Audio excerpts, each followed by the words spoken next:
میں کہتا ہوں خدا کی قسم اپنی قسمت پر رشک کرو، اللہ تعالیٰ نے ہمیں ایسا سچا سچا عقیدہ عطا کیا ہے جو عقیدہ صدیق اکبر کا ہے۔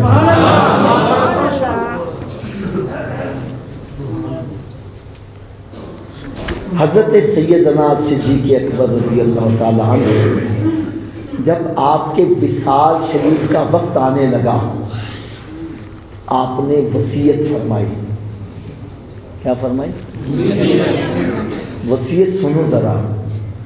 آپ نے ارشاد فرمایا جب میرا انتقال ہو جائے مجھے غسل دینا، کفن پہنانا، نماز جنازہ پڑھ کے تو میری چارپائی کو اٹھا کر سرکار صلی اللہ علیہ وسلم کے در دولت پر لا کے رکھ دینا، اور پھر درود و سلام پڑھ کے عرض کرنا یا رسول اللہ صلی اللہ علیہ وسلم آپ کا دوست صدیق آیا ہے، اگر سرکار دروازہ کھول دے مجھے سرکار کے پہلو میں دفن کر دینا، اگر دروازہ نہ کھلے تو مجھے جنت البقیع میں دفن کر دینا۔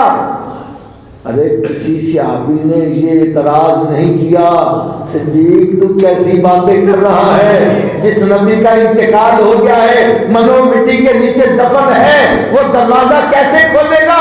اس سے پتہ چلا صدیق کا عقیدہ ہے ہمارا نبی زندہ ہے۔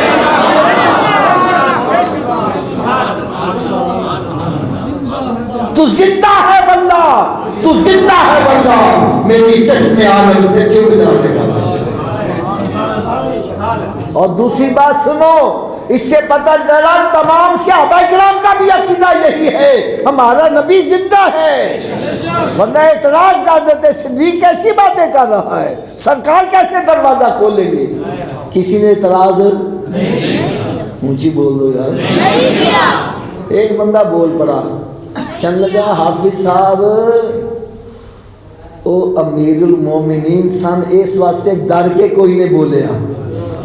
کہا چلو جی میں تہاڈی گل مان لینا وا، سر متھے تے بھئی وہ ڈر گئے ہوں گے اس لیے آگے سے نہیں بولے۔ تو میں نے کہا جب وہ پردہ کر گیا اب تو ڈر ختم ہو گیا، اب آپ کی وصیت پر عمل نہ ہوتا، لیکن آپ کی وصیت پر عمل کر کے یہ بتلا دیا تمام صحابہ کرام نے کہ ہمارا بھی عقیدہ وہی ہے جو صدیق کا عقیدہ ہے۔ آپ کی چارپائی کو لا کر رکھا گیا ہے، اور حضرت مولا علی شیر خدا رضی اللہ تعالیٰ عنہ یار جو کہتے تھے اہل بیت اطہار کے ساتھ زیادتی کی، ارے وہی علی کھڑا ہو کر درود و سلام پڑھ کے عرض کر رہا ہے یا رسول اللہ صلی اللہ علیہ وسلم آپ کا دوست صدیق آیا ہے۔ ارے اتنا کہنے کی دیر تھی میرے آقا صلی اللہ علیہ وسلم نے دروازہ بھی کھول دیا، اور ساتھ ارشاد فرمایا اوصل الحبیب الی الحبیب، دوست کو دوست کے ساتھ لگا دو۔